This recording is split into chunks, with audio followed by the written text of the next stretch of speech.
ಇದು ನಮ್ಮ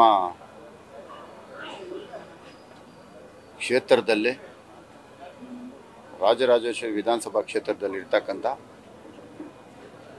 ಈ ಬಡಾವಣೆ ಹೆಸರು ಸುಂದರ್ ನಗರ.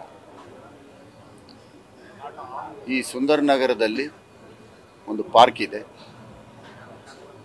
ಪಾರ್ಕ್ ಭಾಳಷ್ಟು ಅಭಿವೃದ್ಧಿ ಆಗಿದೆ.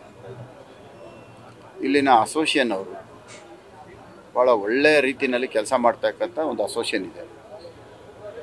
ಅವರು ನಿನ್ನೆ ಮನವಿ ಮಾಡಿದ್ದಾರೆ, ದಯವಿಟ್ಟು ಇವತ್ತು ನಮ್ಮ ಹಿಂದೂ ಧರ್ಮದ ನಮ್ಮ ಭಾರತದ ಪ್ರಜೆ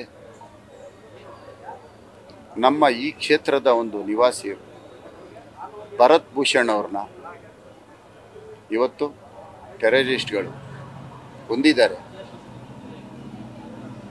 ದಯವಿಟ್ಟು ನಮ್ಮೆಲ್ರಿಗೂ ಭರತ್ ಅವ್ರನ್ನ ಮರೆಯೋದಕ್ಕೆ ಆಗ್ತಾ ಇಲ್ಲ. ಅವರ ಸ್ನೇಹ, ಅವರ ಪ್ರೀತಿ, ಅವರ ಅಭಿಮಾನ.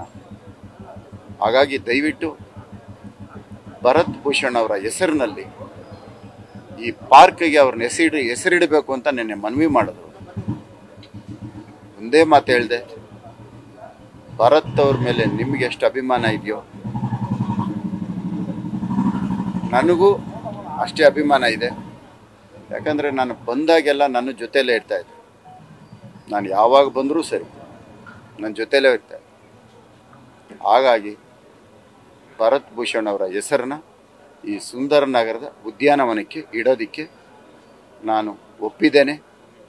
ಈಗ ಮಾನ್ಯ ಮುಖ್ಯಮಂತ್ರಿಗಳು ಇಲ್ಲಿ ಬಂದಂಥ ಸಂದರ್ಭದಲ್ಲಿ ಈ ಥರ ಒಂದು ಅಸೋಸಿಯೇಷನ್ ಅವ್ರಿಗೆ ಕೇಳಿದ್ದಾರೆ, ನಿಮ್ಮೊಂದು ಪತ್ರ ಕಳಿಸ್ಕೊಡ್ತಾ ಇದ್ದೀನಿ, ಇದನ್ನು ಅನುಮತಿ ಕೊಡಿ ಅಂತ ಕೇಳಿದಾಗ ಇಮ್ಮಿಡಿಯೇಟ್ ಮಾಡಿಕೊಡ್ತೀನಿ ಅಂತ ಮುಖ್ಯಮಂತ್ರಿಗಳು ಸಹ ಒಪ್ಕೊಂಡಿದ್ದಾರೆ.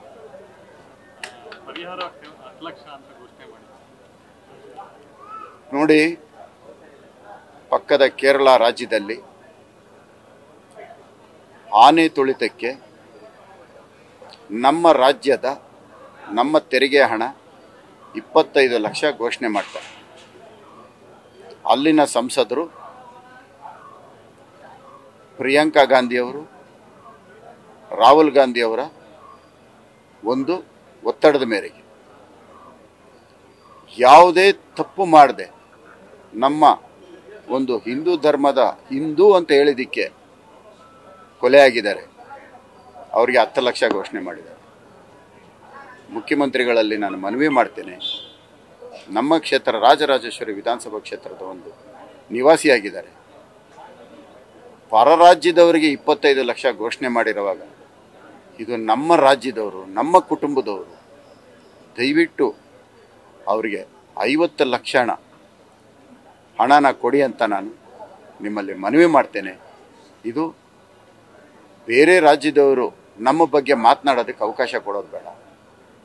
ಇದೊಂದು ಮುಖ್ಯಮಂತ್ರಿಗಳ ಮೇಲೆ ನನಗೆ ನಂಬಿಕೆ ಇದೆ, ಖಂಡಿತ ಅವರು ಮಾಡ್ತಾರೆ ಅನ್ನೋ ನಂಬಿಕೆ.